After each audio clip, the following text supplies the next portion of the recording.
Hello, everyone. We're going to give it a couple more minutes to allow other people to dial in and join us. So in the meantime, if you could put in the chat where you're calling from so that I can know where you are in the world, that would be great.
Okay, well, we're going to go ahead and get started. Hello, everyone, and thank you so much for joining us today. I'm Catherine Blackwell, Chief Health Equity Officer for the Allergy and Asthma Network. Want to welcome you to this afternoon's webinar. We are in for a real treat today with Dr. Peck Ong as today's presenter. We have a few housekeeping items before we start today's program. First, all participants will be on mute for the webinar. We're going to record today's webinar and post it on our website within a few days. You can find all of our recorded webinars on our website at allergyasthmanetwork.org. All you have to do is scroll down to the bottom of the page to find our recorded webinars and any upcoming webinars, and you can choose the one you'd like to see. Now, this webinar is going to be an hour long, and that includes time for questions. We're going to take those questions at the end of the webinar, but you can put your questions in the Q&A at any time. Now, that Q&A box is located at the bottom of your screen, and we're going to have someone monitoring the chat if you have questions or you need some help.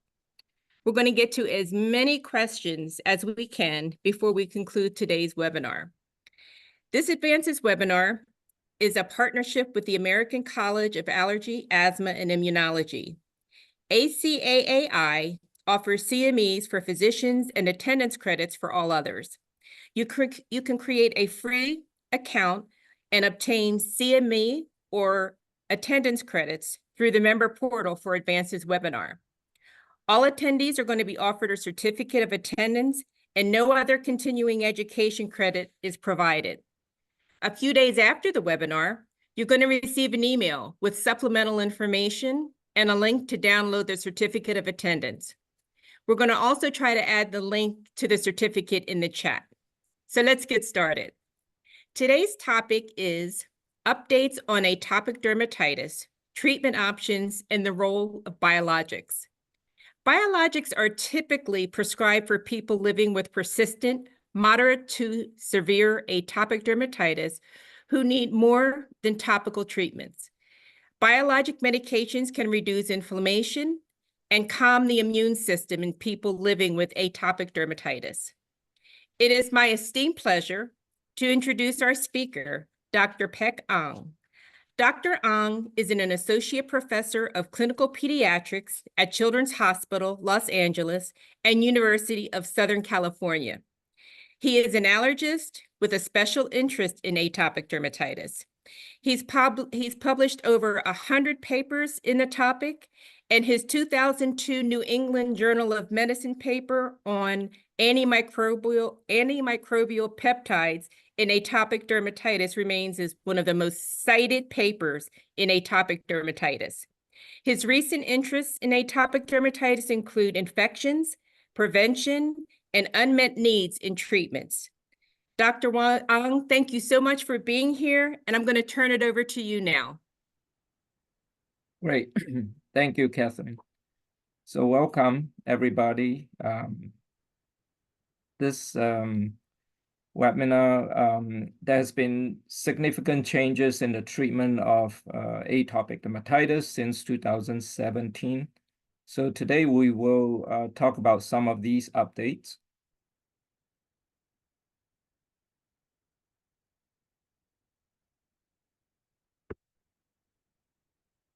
Right. So this is the mission of AAN.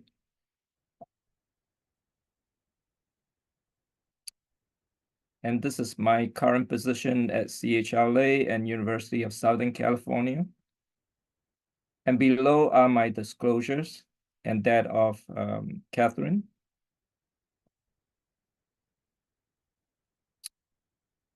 And regarding today's objective, we're going to first talk about the basic management of AD or atopic dermatitis first, because the basic treatment such as daily daily skincare and topical treatment remains a critical part of the management of AD for majority of the patients. And then we'll touch on the pathophysiology of AD and summarize current and upcoming treatments. And also we'll discuss some unmet needs in AD. So here, this is a typical presentation of AD in an infant. Generally, they have rashes on their face and also extensor areas. And in the older children and adults, you may see more flexural distribution of the rash. And regarding the natural history of AD, majority of the patients have onset during childhood, and most of them have onset before 5 years of age. And by adulthood, majority of these patients would have outgrown AD. Traditionally is believed to be 70%, but more recent data shows that this number may be lower. And that smaller number of patients, 30% of patients who do not outgrow their AD, tend to have more severe disease, and they also have more associated atopic conditions such as food allergy, allergic rhinitis, and asthma. And the risk factors for more severe disease include early onset and also more severe disease at the onset. And research has also shown that flagrant mutation is associated with more severe disease. And those of us who are clinicians have encountered patients with moderate to severe AD, as you can experience that, these clinic encounters can be very stressful. It's very stressful for the parents, the child, because these patients have not been sleeping well. And so they're crying, screaming in the clinic. And for the clinician involved can be a very stressful situation. Parents have many questions, and therefore sometimes it may be even hard to hear the parents because the child is screaming. And AD doesn't only affect the patients, it also affects the family and the caretaker. And this has been well documented by the Global Parents for Eczema research. And one of the problems with AD is due to the itching, scratching leads to scarring of the skin. And as you can see in the young child, scarring can be significant. And these are younger children. And in the older children, they may be very conscious about these rashes. They may be bullied or made fun of at school. So many of these older children, they actually would wear long sleeve, long pants, even during a hot summer day.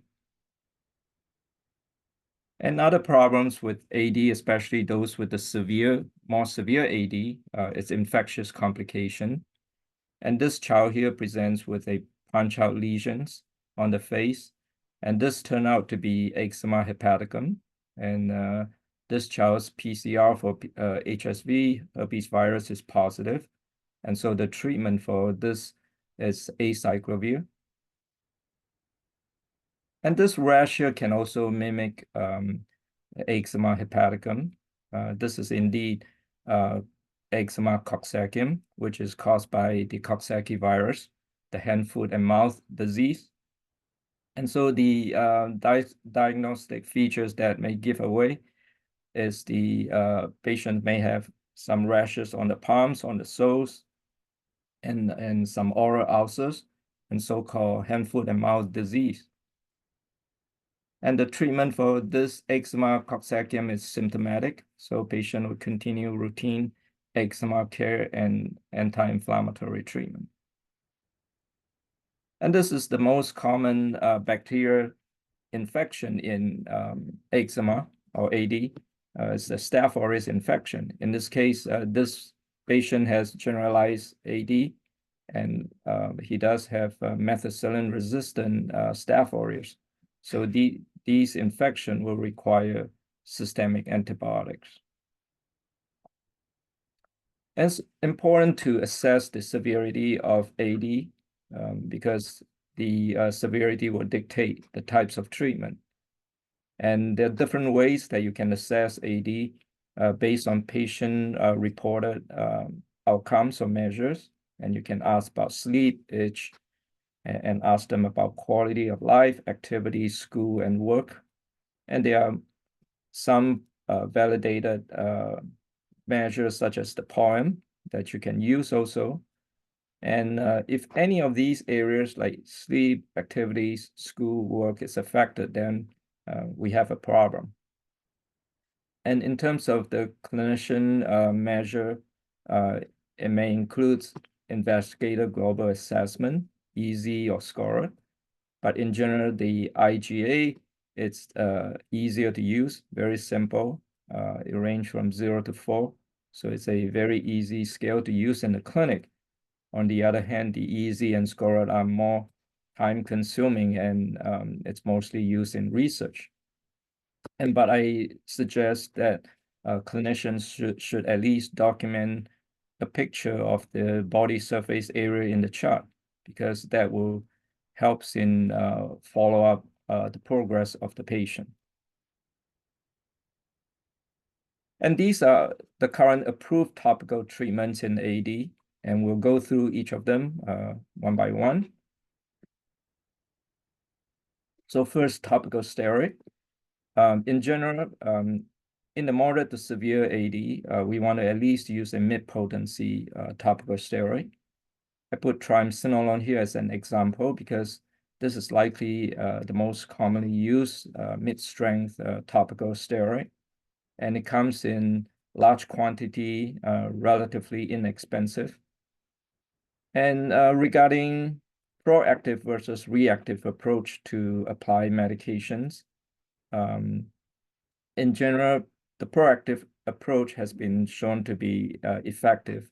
However, in the real life, it may not be as practical because we are basically telling patients to apply these medications on the asymptomatic areas. So as we all know that it may be already difficult to get patients to use these medications and when they are symptomatic. And so personally, I prefer the reactive approach. So I have patients use it as needed and once, twice a day when they have symptoms. And the key here is to apply the medication early during the onset of the rash. And I put here the fingertips units. It's a practical and easy way to explain to the parents how much topical anti-inflammatory medication to use. And I think this is very helpful sometimes in reassuring the patient's parents that they are not overusing the medication. You can search up how to use the fingertip units. And this is a common, relatively common side effects of topical steroid, skin atrophy. And in general, patient would sustain skin atrophy because of long-term use of high-potency topical steroid. And so, but in general, mid-potency steroid, the side effect from skin atrophy, it's not very common. And in the thinner skin areas, such as the face, the axilla areas, and the for chronic use, the non-steroid anti-inflammatory treatment is preferred. In this case, tacrolimus and pimecrolimus, and these are topical calcineurin inhibitors that have been around for over 25 years. And when they were approved, shortly after that, they were labeled for black box warning regarding cancer. But this has since been proven by review meta-analysis that there is no association with cancer. And I generally would explain to the parents when I prescribe these medication rather to have them open the box and discover it themselves. And topical JAK inhibitors. JAK inhibitors are small molecules that block the pathway of the cytokine that leads to inflammation. And so ruxolitinib, it's the only one topical JAK that it's approved in US. And then you have delgocitinib, which is approved in Japan. And like the oral JAK inhibitors, these topical JAK inhibitors also are labeled with the black box warning, which includes major cardiovascular event such as stroke, heart attack, and thrombosis, and serious infection. And since these medications are relatively new, even though they're topical, long-term follow-up for potential side effects, it's needed.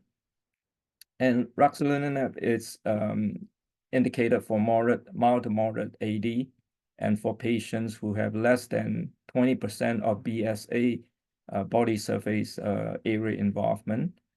However, there are some uncontrolled studies that have used in more severe patients.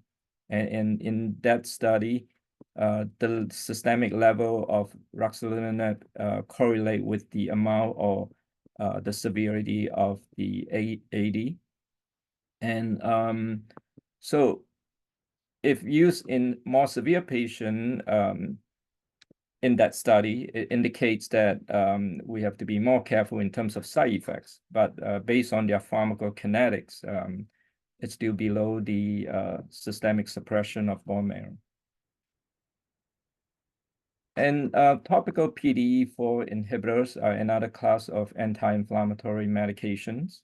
And we have crisibor, which has been approved since 2016, and now it's approved down to 6 months old for moderate to mild to moderate AD.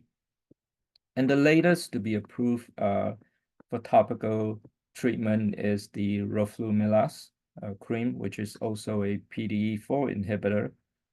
And this is a 0.15% and was just approved 2 months ago, and down to 6 years old for mild to moderate AD. And here I summarize for you the phase 3 studies in terms of IGA. For the number of treated patients that attain IGA of 0 to 1 was 29% versus the placebo group. And for the those who attain EZ75, 42% in the treated group versus 30% in the placebo group. And roflumilast cream also comes in a lower concentration, but it's currently being studied in the younger children. So as shown here, some examples of patients with moderate to severe AD. And these patients generally have widespread AD on their body. And many of them, as you can see, they have developed a consistent, persistent itch scratch cycle. So these itch scratch cycle is very hard to break. And you can see also some of these patients also develop prurigo. And so generally when patients have these problems, topical treatment, it's very challenging in these patients. And so very likely most of these patients will need systemic treatment. So to use systemic treatment, the need to understand what causes AD is more important, becomes even more important because so that we can target the causes and to increase the efficacy and minimize the side effects. And on the right here, you see the environmental triggers, and these are not causes, but they are factors that make AD worse. And for example, staph aureus on the skin, environmental allergies, including house dust mites, furry pet, and air pollution has recently been studied in terms of a trigger for AD. And the most common trigger in the environment would be humidity changes and temperature changes. So AD patients are very sensitive and susceptible to changes in these factors. And in terms of causes, the genetic causes for AD, one of the proven causes is the filaggrin mutation, and it's present in some patients, but all the patients with AD have skin barrier defects, and all these patients have deficiency in certain lipids, including ceramide fatty acid. And so skin barrier defects is one of the major causes of AD. However, as some of us already have learned that some of these prescription moisturizer have not made significant changes in these patients in terms of the more severe patients. And another cause of AD is the immune dysregulation, as we have learned that AD patients are more Th2 prone, meaning these patients have more Th2 inflammation, and Th2 refers to cytokines such as IL-4, IL-13, and IL-5, IL-31. So these are Th2 cytokines. And this is a study, many studies many years ago by Donald Leong's group, and where they show that AD patients in their lesions, that's an increased expression of IL-4 and IL-13. And so exactly what do these cytokines do? From immunology studies, we know that IL-4 is very important in isotype switching from IgM to IgG, and in this case, in predisposed patients or persons to IgE. And therefore, in AD patients, we tend to see high total IgE and also more specific IgE sensitization. And IL-4 and IL-13 together leads to allergic inflammation. And that's what we see on AD skin, the redness, the swelling, and the itching. And there are other factors that lead to a increased production of IL-4 and IL-13. And these are mostly produced by the skin cells, not the immune cells. The skin cells that keratinocytes produce TSLP, which is a IL-7-like cytokine.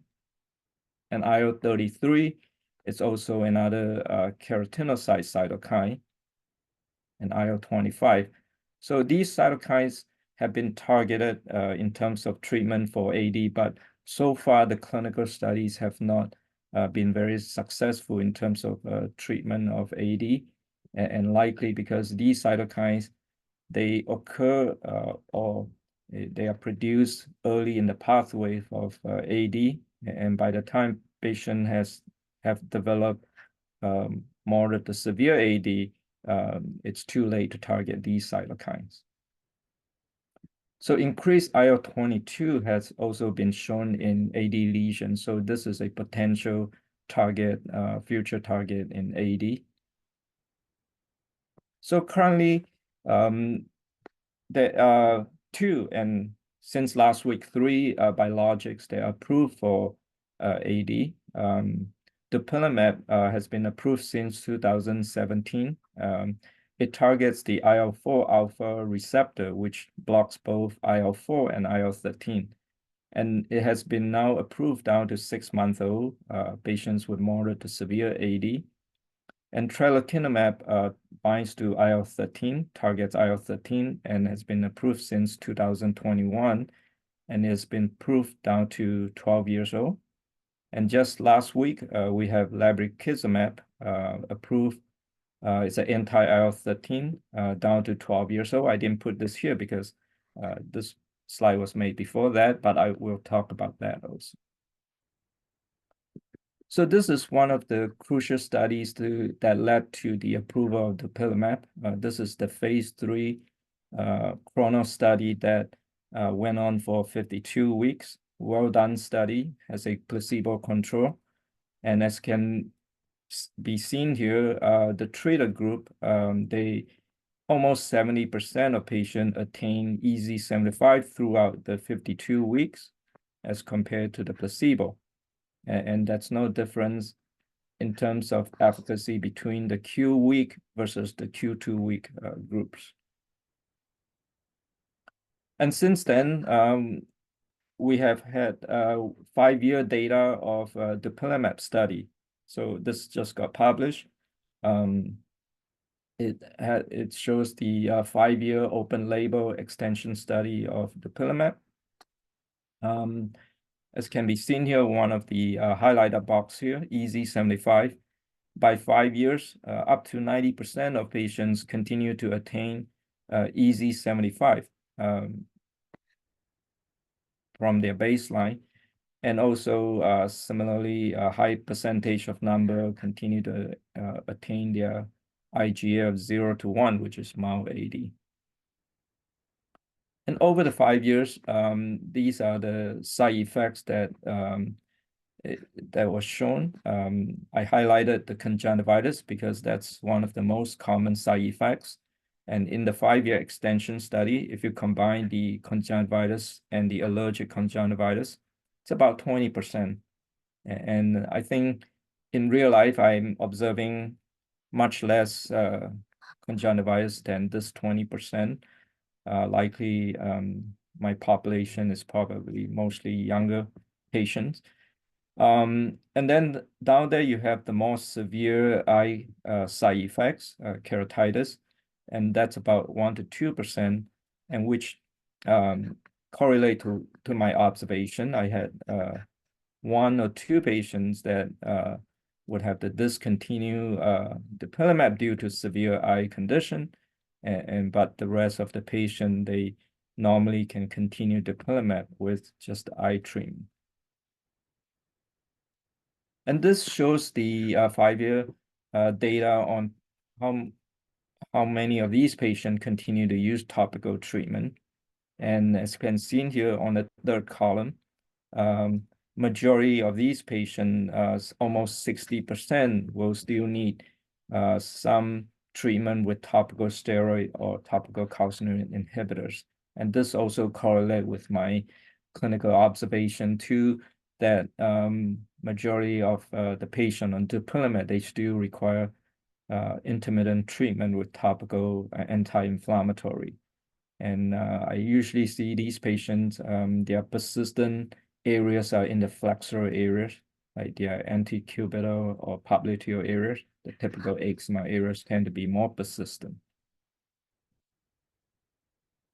And this is another 5-year study. It's a real-life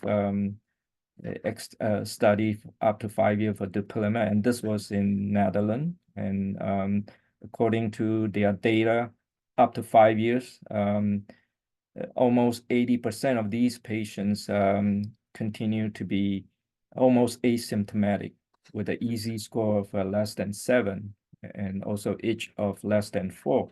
So these patients have either asymptomatic or mild AD. And again, they also show that majority of these patients are still needing some topical treatment, and up to 80% of these patients are still using some form of topical steroid.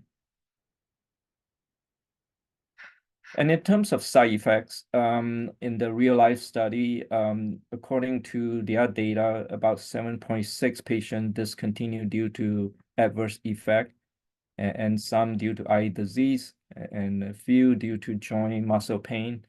And I've seen very few in terms of joint pain. And lymphoid reaction, this was shown in a JAMA dermatology case series recently, that some patient developed so-called CTCL-like lesion, cutaneous T-cell lymphoma.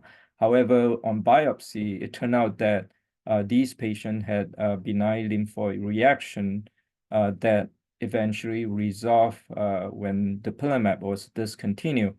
And they did find a few that did have CTCL, but those patients were misdiagnosed for AD and treated with dupilumab. And 6.6% discontinued due to ineffectiveness. I would say it's a little bit higher than what I observed. And then 0.8% discontinued due to controlled disease. Yeah, I think that's an area that some of us might have questioned, when do the patients stop the medication? Tralokinumab, the anti-IL-13, these are the phase 3 study results. I'll summarize for you. And so by week 16, compared to placebo, significantly higher percentage of patients attain EZ75, 56 versus 35. And then those who attain EZ75, they were randomized into Q2 weeks, Q4 weeks, and they were followed up in week 32.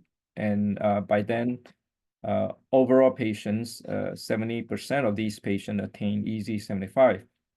And there was no difference in terms of improvement between the Q2 weeks and the Q4 weeks patient. So what that means is, if patient improved by 16 weeks, attain EZ75, then you may decrease the frequency of the treatment from Q2 weeks to Q4 weeks, make it easier for the patient.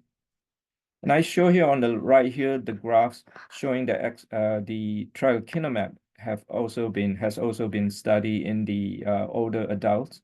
The reason I think this could be significant, because we know that if the patients who have failed biologics, if they need to go on medication like oral JAK inhibitor, then the age would be a critical factor in terms of potential side effects.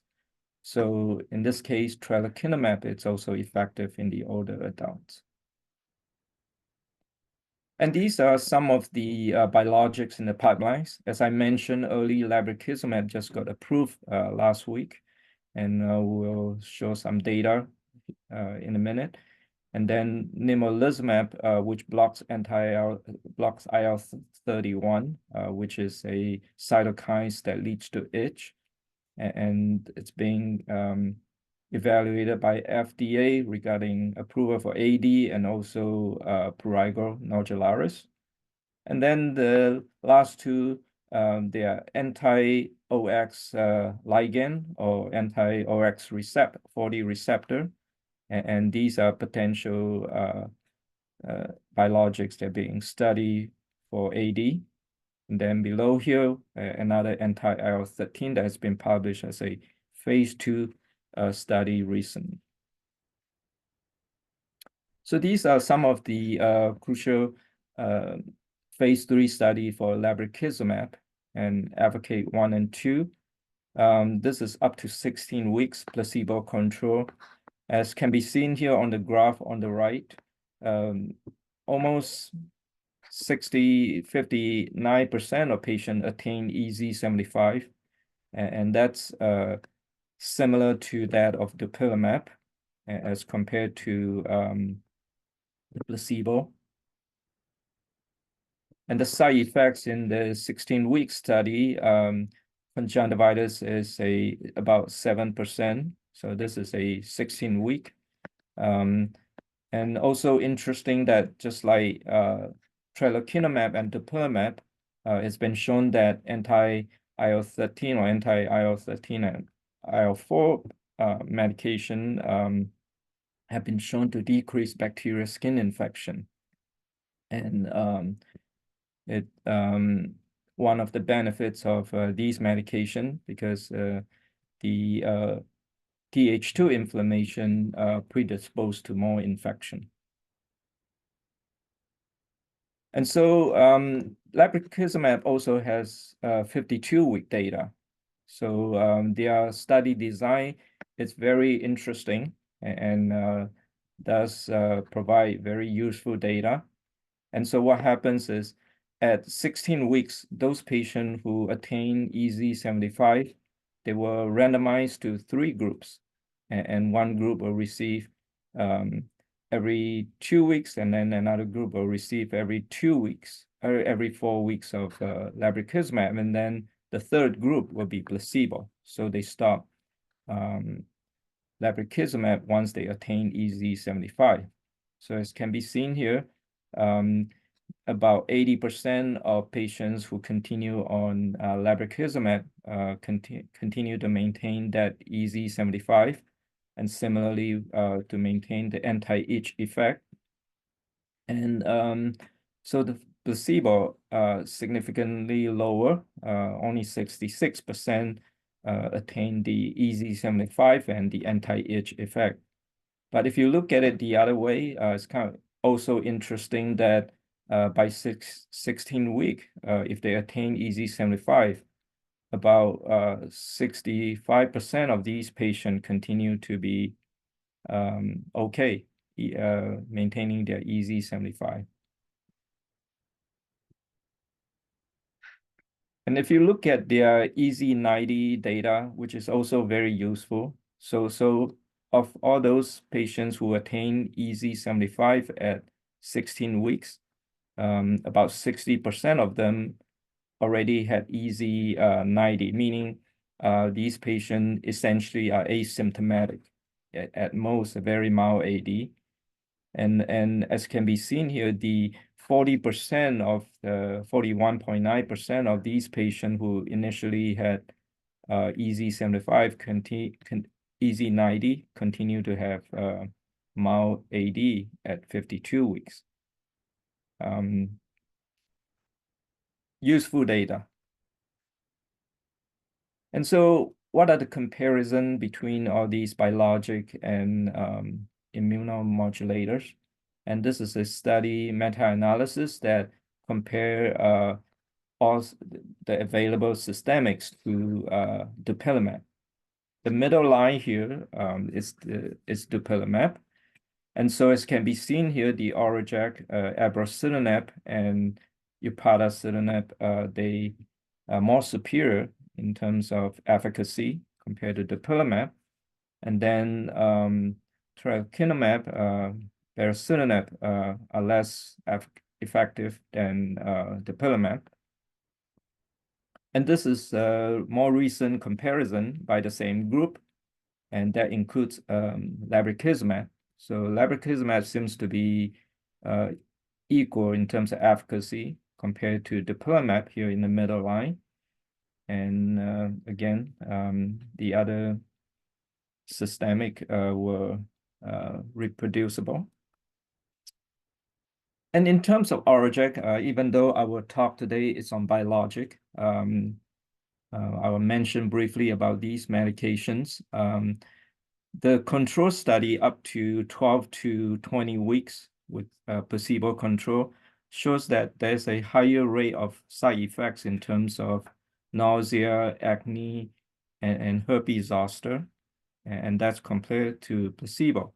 However, regarding the side effects on the black box warning, such as major cardiovascular events, thrombosis, or serious side effects, infection, there was no difference between the treated group and the placebo group.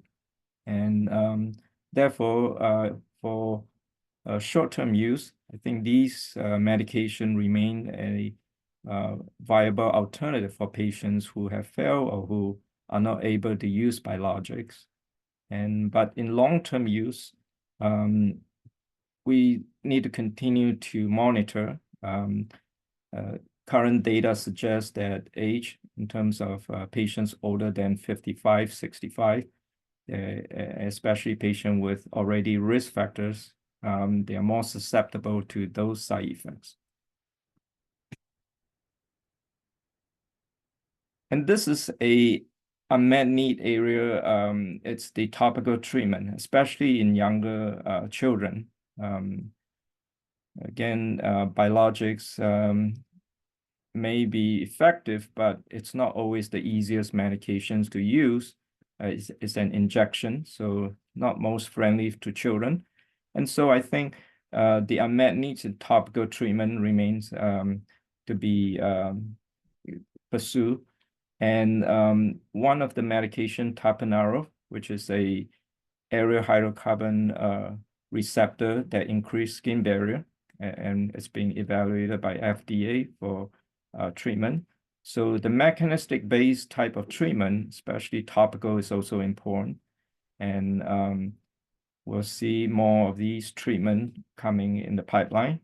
And there are similar molecules, including PDE4 inhibitor, and also topical probiotics is also an interesting area of studies. Another unmet need is the prevention of atopic dermatitis, and that's in young children. And so we have seen some study attempting to use moisturizer early in high-risk babies to prevent AD. And however, what's unknown at this point is the type of moisturizer and the timing that the moisturizer should be applied to the skin to prevent AD.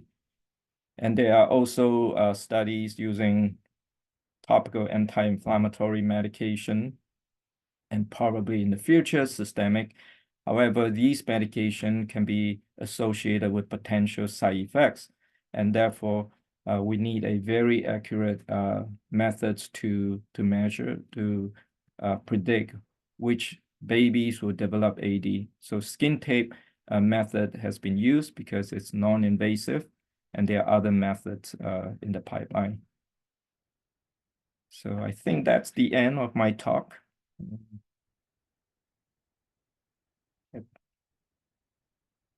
Back to the moderator. Thank you. I was struggling to find my on button, my audio button. Thank you, Dr. Ong. That was very informative, a lot of information, good information there. And I think we have a couple of questions in the chat that I'm going to go over here now. One of the questions was, as a side effect, sometimes the skin gets thin with the atopic dermatitis, and the person wanted to know whether that's a permanent side effect or does it get better? It depends on the severity, and majority of the patients, in general, it's usually not reversible in most patients who are more severe. Okay. Thank you. And then you showed a lot of pictures with the severity of atopic dermatitis in children, and how sometimes the lesions came upon, scratching. And for a pediatric patient, that's got to be tough, because you tell them to stop scratching, they just don't, they just don't do that. So how would you guide the parents in having them to, maybe alleviate the itching? Is there any kind of ointment or anything that you would recommend? Yeah, the itch scratch cycle, it's one of the toughest treatment areas to treat. Meaning I always, tell patients, talk to parents regarding this problem. I mean, we can treat the rash, the redness, the swelling easily with medication. But once they develop that so-called habit to scratch, it's not their fault. It's like automatic reaction, and it's continuous. Like I say, this is one of the biggest challenge in terms of treating, as in this case in children, but I think, in the adults, also in some of these patients, the itch can be very challenging. And we don't have very good treatment at this point. And in terms of systemic treatment, we still use diphenhydramine and to basically to sedate the patient, to help them to sleep better. Yeah. Yeah. Another question that just came in. This person has a child which appears to be bruising under the eczema patches. Is this normal or common? And what advice can be given to the child's parents for this? Yeah, if this happens consistently, meaning every time or every scratch that leads to bruising, I would definitely talk to the physician and see if they can do some blood tests to make sure that we are dealing with atopic dermatitis, because there are other forms of eczema. Okay. And sometimes atopic dermatitis affects the feet. And the question was, would you recommend wearing, cotton socks, or what would you recommend if they were having trouble walking? If they have trouble walking, that's at the severity level. And so I definitely, if that's the main areas being affected, I would definitely increase the intensity of anti-inflammatory treatment in that area. And sometimes I didn't mention a acute treatment that we use called wet wrap treatment. And so you apply topical steroid, not topical calcineurin inhibitor, topical steroid in the area, and then you would put wet. In this case, you can put a wet cotton sock and then cover it with another dry layer of cotton socks, and sometimes over a few hours, over several days, that can heal the inflammation much better, much faster. Okay, very good. Well, I think we got to all of the questions in the question and answer in the chat. So I just want to thank you, Dr. Ong. This has been, like I said, very informative. This is the first time I've actually seen the severity of atopic dermatitis in pediatric patients. I've never seen it that bad. So it definitely is a serious condition. So just wanted to let you know, the audience know we have a few webinars coming up. First, we're going to welcome Melissa Page from the National Association of Medication Access and Patient Advocacy, NAMAPA for short. And they're going to discuss their new medication access coordinator training program on September 24th at 12 p.m. Eastern Standard Time. And then on October 16th, Dr. William Berger is going to discuss chronic urticaria, meeting the needs on the patient journey to diagnosis, management, and treatment at noon on Eastern Standard Time. And then you're going to receive an email from Zoom in a few days with a link to the recording and an evaluation and additional resources. So again, thank you so much from the Allergy and Asthma Network, and join us as we work every day to breathe better together. Enjoy the rest of your afternoon, and thanks for joining.